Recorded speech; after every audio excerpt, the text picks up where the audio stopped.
1 बजे तेज बारिश और कड़कड़ाती बिजली में अपने घर की बालकनी में खड़ी सुमन खोई खोई कुछ सोच रही थी। अंदर आ जाओ ना। उसके घर के अंदर से आवाज आती है।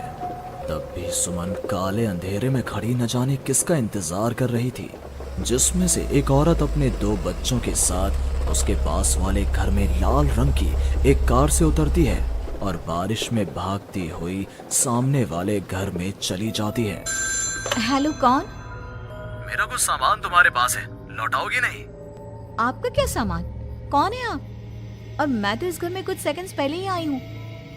आपको यहाँ का नंबर कैसे पता चला? मम्मी, हो सकता है कि जो फैमिली यहाँ पहले रहती हो ये कॉल उनके लिए हो। नहीं नहीं, ऐसा नहीं है। बाहर कड़कड़ाती बिजली एक अनजान आदमी के फोन ने नेहा को डरा दिया था।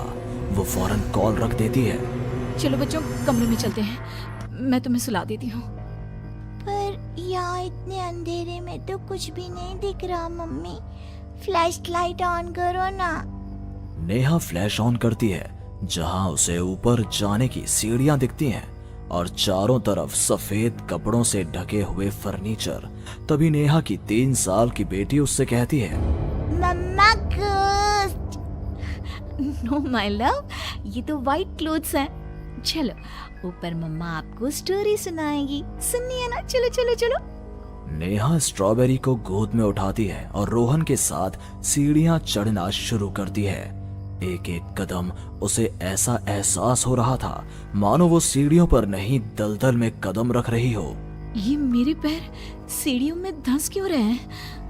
बहुत देर चलने के बाद सीढ़ियां खत्म होती हैं।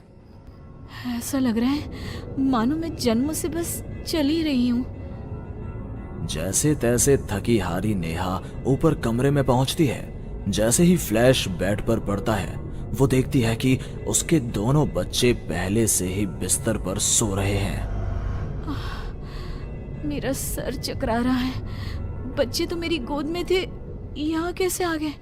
और वो भी मुझसे पहले। नेहा कुछ समझ नहीं पाती और बेसुध होकर जमीन पर गिर पड़ती है।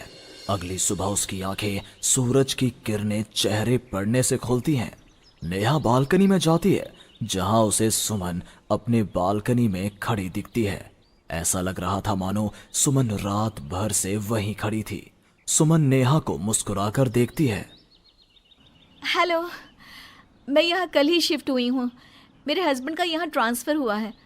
आसपास कहीं घर ही नहीं मिला, तब 40 किलोमीटर दूर यहाँ ये घर मिला। आप यहाँ पर कब से हैं? पता नहीं, सालों हो गए, यहाँ कोई आया ही नहीं। पर अब तुम आई हो तो राहत सी लगी। आओ ना घर पर।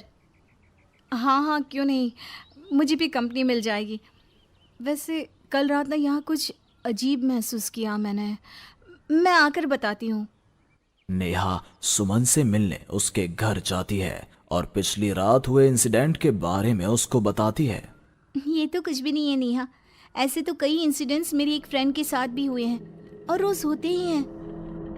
सुमन अपनी कार में बैठी अपने नए ठिकाने की ओर बढ़ रही थी। जंगल के बीच से गुजरती वो खुद से कहती है, ये सिविल इंजीनियर्स की लाइफ ना बड़ी मुश्किल है। कहाँ जंगल झाड़ी में रहना पड़ेगा।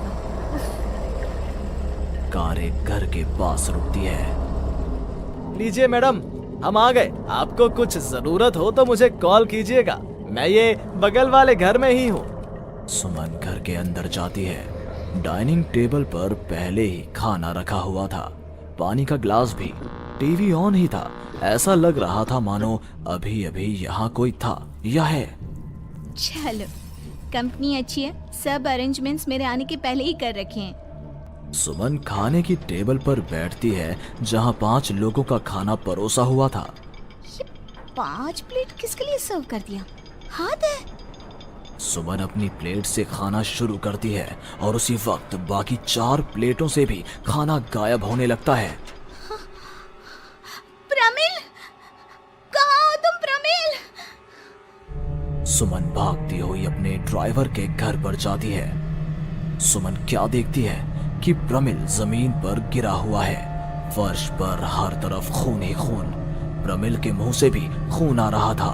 वो कराहता हुआ कहता है, मैम, यहाँ रूहें रहती हैं, ये आपको भी नहीं छोड़ेंगी। ये कहते कहते ही प्रमिल दम तोड़ देता है और सुबह के 11 बजे अचानक ही अंधेरा छा जाता है। चारों तरफ से अजीबो गरीब आवाजें आने लग जाती हैं। मम्मी, आई, अरे कोई खाना देगा क्या मुझे? अरे जी सुनिए ना, प्लीज प्लीज मुझे मत मारो। पापा बचाओ, ये लोग कौन है? सुमन अपने दोनों हाथों से अपने कान को बंद कर लेती है और जोर जोर से चीखती है। अचानक एक सन्नाटा चारों ओर फैल जाता है। सुमन प्रमिल के घर से बाहर निकलती है। चारों ओर घुप अंधेरा, वो भी कुछ देख नहीं पाती और वापस अपने घर की ओर लौट आती है। इससे अच्छी तो मौत होती, ये मैं कहाँ फंस गई। मम्मा गोदी। अरे सुमन, क्या मरने वरने की बात करती रहती हो? जाओ मेरे लिए चाय बनाओ। ये कौन बोल रहा है? तभी अचानक से घर की लाइट्स ऑन हो जाती हैं। सुमन देखती है कि वो किचन में है। उसके ठीक बगल में एक औरत, जिसके बाल उसके चेहरे की ओर थे, गैस के फ्लेम में अपने दोनों हाथों को पका रही थी। तुम कौन हो? कौन हो तुम? और यहाँ क्या कर रही हो? इनको बहुत पसंद है मेरे हाथों का खाना, तो मैं भी चखवा दूं क्या? कर्कश आवाज में ये कहती हुई वो औरत झट से सुमन के हाथों को आग में डाल देती है। सुमन चीखती रहती है, पर वो औरत उसके हाथों को नहीं छोड़ती। तुम्हारे पेट में एक बच्चा है ना, सूंघ लिया मैंने। और औरत ये कहती सुमन के पेट पर हाथ फेरने लग जाती है और उसके पेट में हाथ डालकर मांस का टुकड़ा बाहर निकाल कर खा लेती है। मेरा बच्चा। ये तो कुछ भी नहीं, उधर देखो। वो औरत दीवार की तरफ इशारा करती है। दीवार पर खून के ऐसे धब्बे थे मानो नवजात शिशुओं को उसी दीवार पर पटक पटक कर मार दिया गया हो। तभी वहां लगभग 5 साल का एक बच्चा आता है। उसका शरीर पूरा सफेद और आंखें काली थी। माँ, भूख लगी है। वो औरत अपने आग में सेके हुए हाथ को वहीं पास में पड़े चाकू से काटकर बच्चे को खाने को दे देती है। सुमन तो समझो अब मर ही चुकी थी। इतना कुछ देखने के बाद कौन ही जिंदा रह सकता था। अब उसका शरीर भी गवाही दे रहा था। एक कदम भी चलना मुश्किल था। वो दीवार को पकड़ पकड़ कर बाहर हॉल में आती है, जहां डाइनिंग टेबल पर 5 लोगों को बैठा देखती है। बिना सर का एक आदमी टेबल पर अपने बीवी और 3 बच्चों के साथ बैठा था। सभी सुमन की ओर देखते हैं। मम्मी, तुम मेरी मम्मी बनोगी। यहाँ हमारी जैसे बहुत से लोग रहते हैं, बहुत सारे। फिर उस लड़की का क्या हुआ? वो अब जिंदा है? हाँ, उन लोगों को एक जिंदा इंसान भी चाहिए था, जिसे वो रूहें रोज मारे, रोज। पता नहीं कितनी ही रूहें हैं, आज भी 1-2 तो दिखी जाती हैं। वो लड़की तो बस निकलने का राह ढूंढ रही है, पर वो निकलेगी कैसे? क्या कोई तरीका है? हाँ, किसी और को उन रूहों के हवाले कर देना, यही एकमात्र रास्ता है।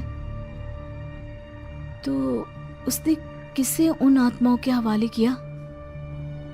किया नहीं, अब करेगी। तुम्हें ये वही घर है और वो लड़की मैं हूँ। अलविदा नेहा।